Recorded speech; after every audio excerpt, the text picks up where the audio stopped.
me out. So I moved into a luxury home. Upon learning of this, he was furious. I never imagined my life would take such a drastic turn. One evening, my husband, Greg, came home from work, and without any warning, he told me to leave. His cold, emotionless tone shattered my heart into a million pieces. We had been married for 10 years, and I thought we were happy, but clearly I was wrong. "Pack your things and get out," he said, his eyes avoiding mine. "I don't love you anymore."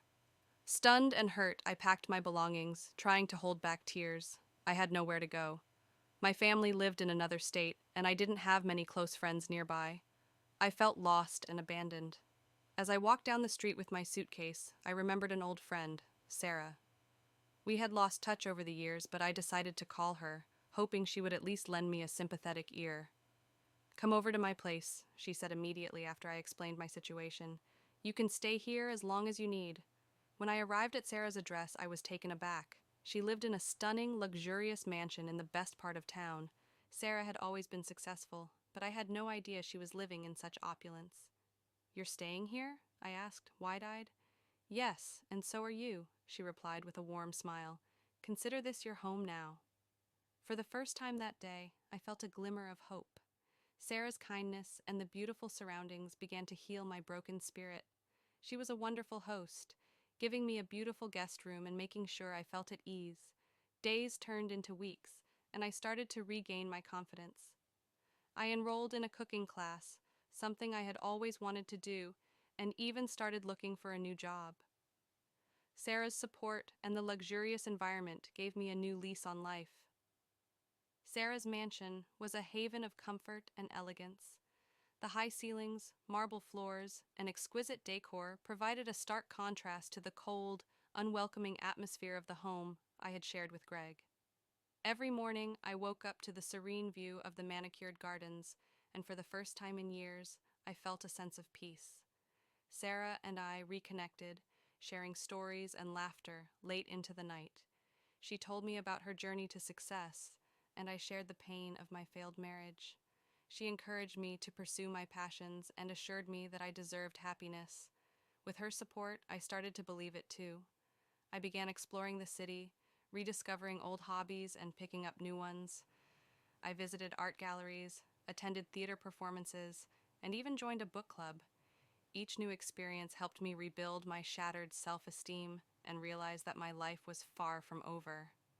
Then, one day, as I was leaving the house, I saw Greg standing outside the gate. His face was a mix of anger and disbelief. "How dare you move into a place like this?" he shouted. "You're supposed to be miserable without me." I looked at him calmly, no longer feeling the pain his words used to cause. "Greg, you threw me out. You didn't care where I went or what happened to me. I found a place to stay, and I'm happy now. That's all that matters."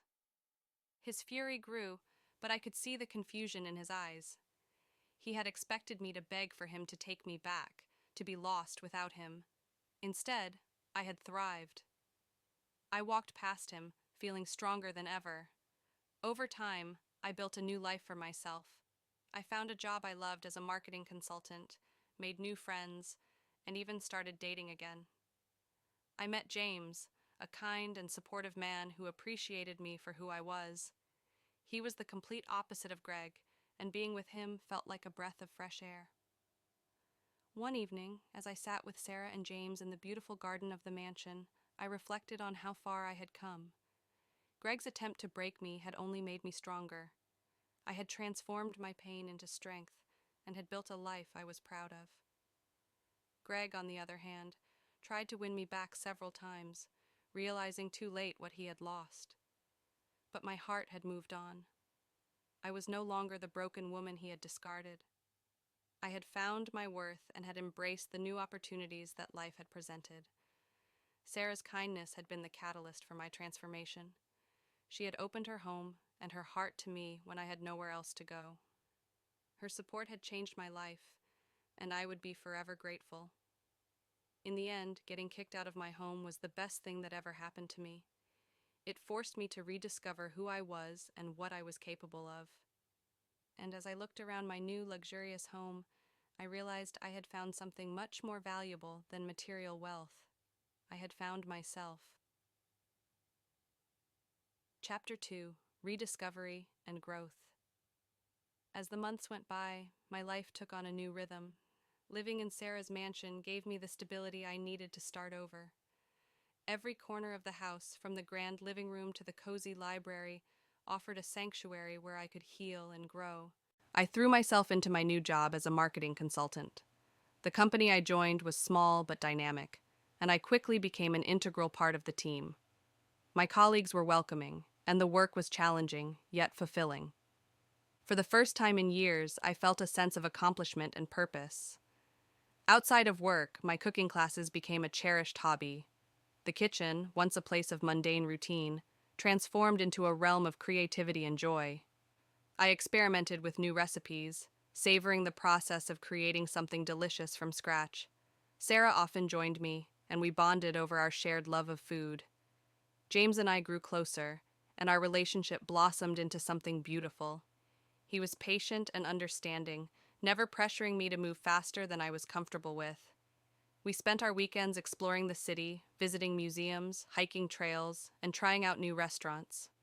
With him, I felt a sense of ease and happiness that I hadn't experienced in a long time. One Saturday, as we were walking through a bustling farmer's market, James turned to me with a thoughtful expression. "You know, I've been thinking, you've become such an amazing cook. Have you ever considered starting your own food blog or even a small catering business?" His suggestion took me by surprise, but it also sparked something inside me.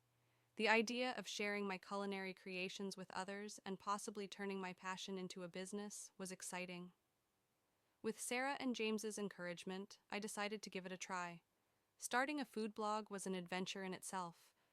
I spent hours photographing dishes, writing recipes, and sharing my culinary journey with the online world. To my delight, the blog quickly gained a following. People appreciated my honest storytelling and the delicious recipes I shared. It was a platform where I could express myself freely and connect with others who shared my love for cooking. As my blog grew, so did my confidence. I began receiving requests for catering small events and parties. With Sarah's help, I started a small catering business, which allowed me to turn my passion into a profession.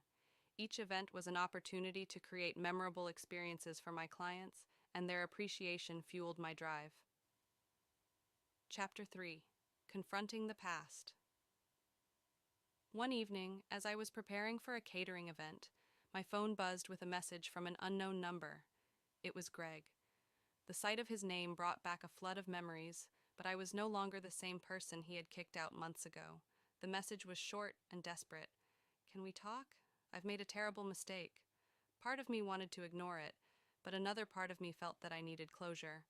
After discussing it with Sarah and James, I decided to meet Greg in a public place where I would feel safe. We met at a cafe. Greg looked different, more tired and worn down. He fumbled with his words, apologizing profusely for what he had done. He admitted that he had been going through a midlife crisis and had taken out his frustrations on me. He begged for forgiveness and asked if we could try again. I listened to him calmly, but my heart was no longer swayed by his words. "Greg, I appreciate your apology, but I've moved on. You threw me out when I needed you most. I've built a new life, and I'm happy now. I wish you the best, but there's no going back." He looked crushed, but I felt a sense of relief. Finally, I had closure. I walked away from that cafe feeling lighter, ready to fully embrace my new life without any lingering doubts. Chapter 4: Embracing the Future. Life continued to flourish. My catering business expanded, and I even published a cookbook filled with my favorite recipes and the stories behind them. Sarah remained my rock, always there with a word of encouragement or a shoulder to lean on. James and I grew even closer, our relationship deepening with each passing day. One sunny afternoon, as James and I strolled through the park, he stopped and took my hands in his. "I love you, and I want to spend the rest of my life with you. Will you marry me?" Tears of joy filled my eyes as I nodded. "Yes, I will." Our wedding was a beautiful celebration of love and new beginnings. held in Sarah's stunning garden. Surrounded by friends and family, I felt a profound sense of happiness and gratitude. I had been through so much, but it had all led me to this moment. Reflecting on my journey, I realized how far I had come. From the depths of despair to the heights of joy, I had discovered my inner strength and resilience. Getting kicked out of my home had been a painful turning point, but it had also been the catalyst for my transformation. In the end, I found something far more valuable than material wealth or even a luxurious home. I found my true self, my passions, and the people who genuinely cared for me. My story was one of loss and rediscovery, of pain and healing, of despair and triumph.